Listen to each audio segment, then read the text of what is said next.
நான் ஒரு கதை ஒண்ணு படிச்சிருந்தேங்க. அது அடுத்தவங்க பத்தி பேசுறாங்க பார்த்தீங்களா, அவங்களுக்கு ரொம்ப பொருத்தமா இருந்துச்சு. அது என்னான்னு சொல்றேன் கேளுங்களேன். ஒரு குரு ஒருத்தர் இருந்தாங்களாங்க. அந்த குருவ பார்த்து பின்னாடி பேசுவாங்களாம், அவரு கோவப்படுற மாரியே பேசுவாங்களாம். அவருக்கு எப்படியாச்சும் கோவம் வரணும், கோவம் வரணும்னு சொல்லிட்டு. ஆனா, அவருக்கு எந்த ஒரு காரணத்துலயும் கோவமே வராதாம்.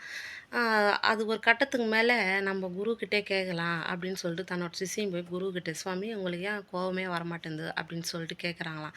அதுக்கு அவர் பதில் சொன்னாராம், "நான் ஒரு கரை மேல அவரு தியானம் பண்ணுவாராம். படகு மேல தியானம் பண்ணிக்கிட்டு இருக்கும்போது, வேற ஒரு படகு வந்து அவர் படகு மேல மோதிச்சுங்களாம். அப்போ அவரோட தியானம் கலைஞ்சிச்சு. கோவமா கண் விழித்து பார்த்தாராம்.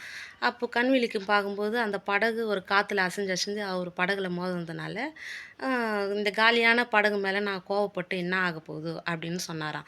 அந்த மாரி எப்பப்பலாம் அவருக்கு கோவம் வருதோ, அந்த காலியான படகு தான் நெனச்சு பார்ப்பாராம். அது என்ன ஒரு அர்த்தம்னு கேளுங்களேன். இந்த மாரி பேசுறாங்க பார்த்தீங்களா, அவங்க இந்த காலியான படகு மாரி. எப்பவுமே அடுத்தவங்க பத்தி தான் பேசிக்கிட்டே இருக்க வேண்டியது தான். எதுக்குமே லாக்கி இல்லாதவங்க தான் அந்த மாரி பேசுவாங்க. நம்ம காலத்த நோக்கி போறவங்க அத பத்தி யாருமே யோசனை பண்ண மாட்டாங்க. அவங்க காலத்தோட வேகத்துல போயிட்டே இருப்பாங்க. ஆனாலும் ஒரு சின்னதா அதுக்கும் ஒரு கதை சொல்றேன் பாருங்க. இவங்க பேசுறாங்க பார்த்தீங்களா, அவங்க ஒரு கல்லு மாதிரி. இவங்க ஓடுறாங்க பாரு, அவங்க நதி மாதிரி. நதி, ஆறு, கடலுன்னு போயிட்டே இருப்பாங்கோ.